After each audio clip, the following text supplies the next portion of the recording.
Some of the biggest takeaways of this one of the things I want to point out was this right here. What's up, Cowboy Nation? Brian Schottenheimer, new head coach of the Dallas Cowboys. So excited to talk to you today and so excited to get started. The goal is simple.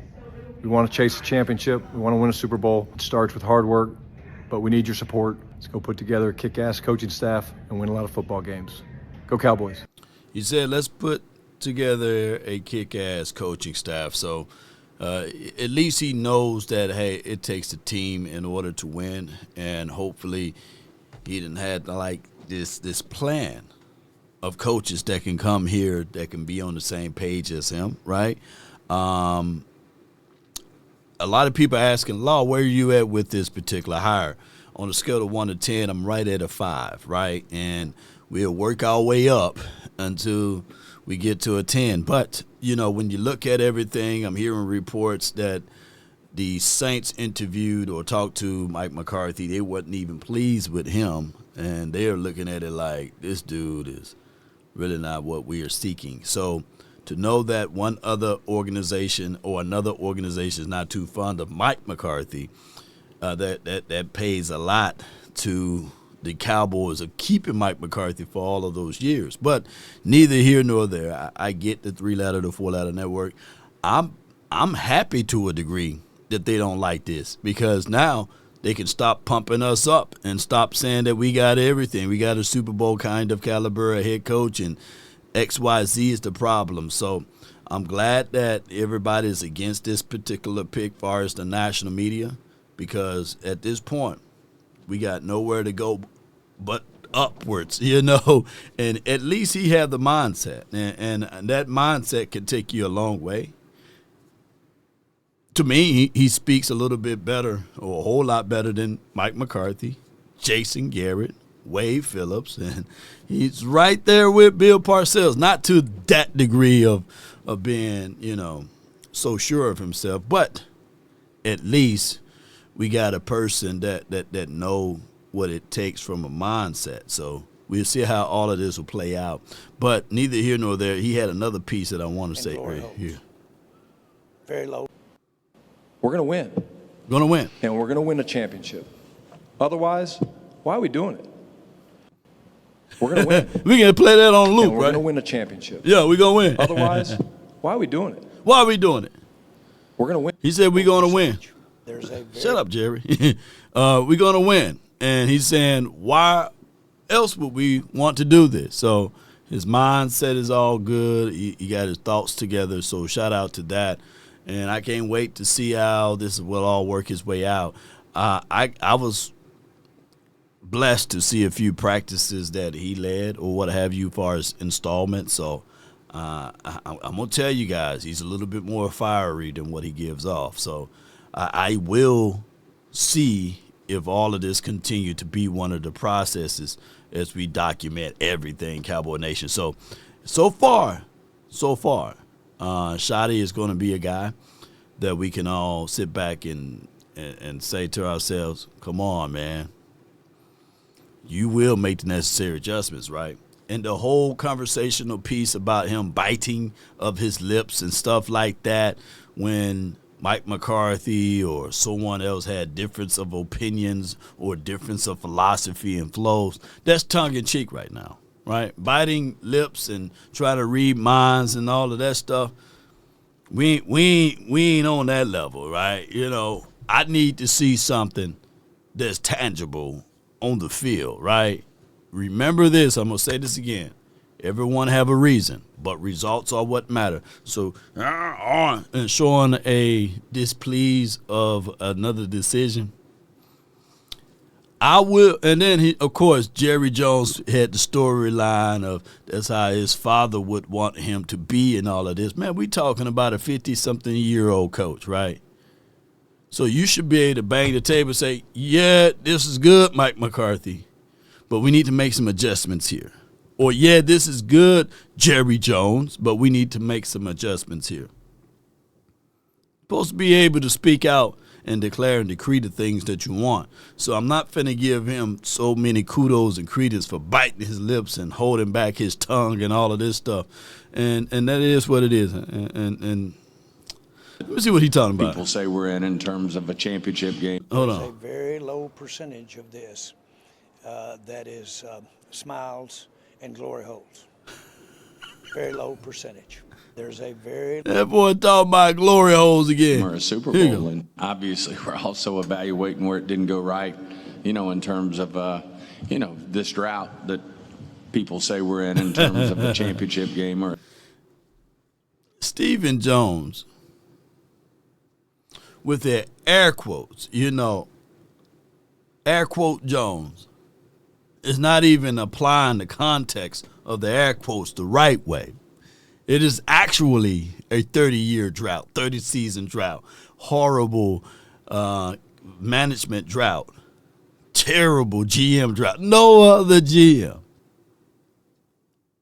or no other president or player and personnel would have been able to keep said job for 30 years with 4 playoff wins. So he's privileged beyond to be in that seat right there. And for him to have the audacity to to do the air quotes, man, oh my gosh, marketing, let's put Stephen Jones' face in the middle and put 2 little hands like this air quoting, because at the end of the day, his inability to be in touch with reality is crazy. And I get it, I understand. Favor is not fair. But when you're evaluating the team, you have to evaluate yourself. And you have to say to yourself, point at me. Am I doing the best job possible? Not just for me, but for this organization, this franchise, this team, the people that put their blood, sweat, and tears on the line. Did I put them in the best position to win? Look into the mirror and ask yourself that, And on other news, we can look at, let me see, because Stargazer appreciate her for chopping this one up. And it was asked because a lot of people thought that, Dak Prescott handpicked this particular coach. Now, Jerry Jones had this under consideration, but Dak didn't pick this coach. How much time did you spend discussing Ryan with Dak Prescott, and what did he express about the possibility of this hire? did not discuss this hire, this head coach hire with Dak Prescott. How much time did you? Hey, have y'all ever noticed on all of these? He said he haven't discussed this hire with Dak Prescott. You know, I ain't gonna say that's tongue in cheek, but have you guys ever noticed Smooth right here? Smooth right here. That joker be zooted, man, on every video. He got this face like he's stoned, and it don't matter if it's at night, daytime. He got them shades on. I don't know if he got the reptilian eyes up under there, but this dude always looks so high. He the John Legend high over here. That joker zooted. Look back on all of your videos, and you will see this guy right here. Man, look like he's high. You know what I'm saying? But Here we go right here, and this was another thing that he talked about, culture changing and these sorts of things. Let's listen to Schotty on this one. Also said that Dak Prescott's a guy we got the right guy, he's going to lead us to championships. He led a few guys, it seemed like, to the press conference. What was that like, seeing him in the back there? So I knew my family was going to be there. I literally, I almost lost it when I saw him. I figured there'd be one or two. You can hear it in my voice now. To see the number of guys that were there, I think it shows that we're off to a fast start. We're connected. We know each other's hearts. We know each other's dreams. We know what we need to get done, and we also understand how much work we have to put into it. It's a lot of work, and the culture of this team showing up for a guy that's in-house, right? You know, that's got a promotion. We all love promotions. We all want people to seek higher heights. But my thing is, when you are in that particular mindset of relationships, right? When it come time for you to let me do this the proper way. When it come time for you to make the hard decisions, the hardest decision to cut any of these guys, will that be an issue? Because you are such a player's coach, right? A coaches that have those players that's in their wheelhouse. When it's time to do the right thing, will you look Jalen Brooks in his eyes, or will you look these players in their eyes, Jalen Tolbert, Jalen Brooks, all of the Jalens, and say, hey, we love you, but unfortunately, we're going to have to cut you. We like you, but we're going to have to cut you. We really, really love being at your wedding, but we got to cut you. Will that be a situation? Because all of the 31 other teams, maybe you could say the 28 other teams, or maybe 25, or the number could be smaller. I haven't did the research on that. They may be looking at this situation whereas we cutting you. You know, ain't no feelings. Feelings are out the door because we're looking for results, right? So it's cool and all, but the only thing that can help Schotty out in this situation, if these group of guys, if they can win with them, but if they lose with these guys, he's going to be out the door shaking hands and they working somewhere else. And, yeah, man, it's my guy. So you're going to have to stand on your own too, right? And that's why I say it's such a hard thing of being in that type of situation. But listen to the rest of it. We're connected. We know each other's hearts. We know each other's dreams. We know what we need to get done. And we also understand how much work we have to put into it. But truly humbled. I love him and appreciate it, and we'll remember that part maybe as much as anything in today's conversations. Now, Demo walking around, and I know he may be limping around. Him and that's Josh Butler over here in the far corner there. They walking around, but they need to continue to heal up and rest up. But, you know, and that's Dak right there.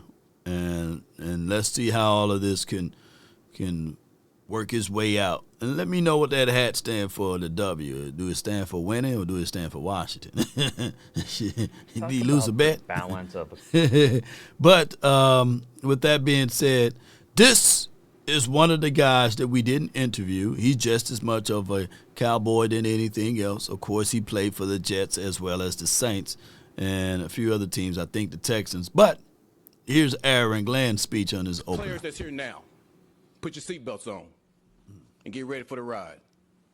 Put your seatbelts on and get ready for the ride. Listen, there are going to be some challenges, but with challenges gets opportunity. Yeah. But here's what I do know. We're the freaking New York Jets, and we're built for this shit. Oh, he got like 2 or 3 Listen, claps. I want this though. job. I interviewed for a number of them, but I wanted this job. I wanted this one. That's here now. So we'll find out, man, how all of this will work out. I really, in closing, I really think that the Cowboys have the opportunity to still do better than what they did this past season. We're playing third place schedule, right?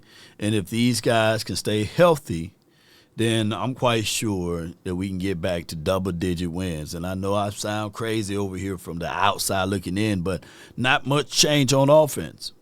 Things can be added to on offense to improve. We get another wide receiver, a dog nasty wide receiver out of this draft. Oh, and if we get back to run game, which Schotty already expressed that he's going to get back to, by the way. This draft, they should draft at least 2 running backs up out of here. And things, could change drastically in a good way. Cowboy Nation, post me your thoughts. Post me your concerns down below. But mines are, scale of 1 to 10, I give Schotty a 5. Overall, it's a wait and see. I think that he's been in-house for the last 3 seasons, so the offense can stay the same but improve in the run game. and we can be a whole lot better than what we were in the previous years. DC for life, not for short. That's been my time. I really thank you all for yours. And remember, you're listening to nothing but the Basco Cowboys.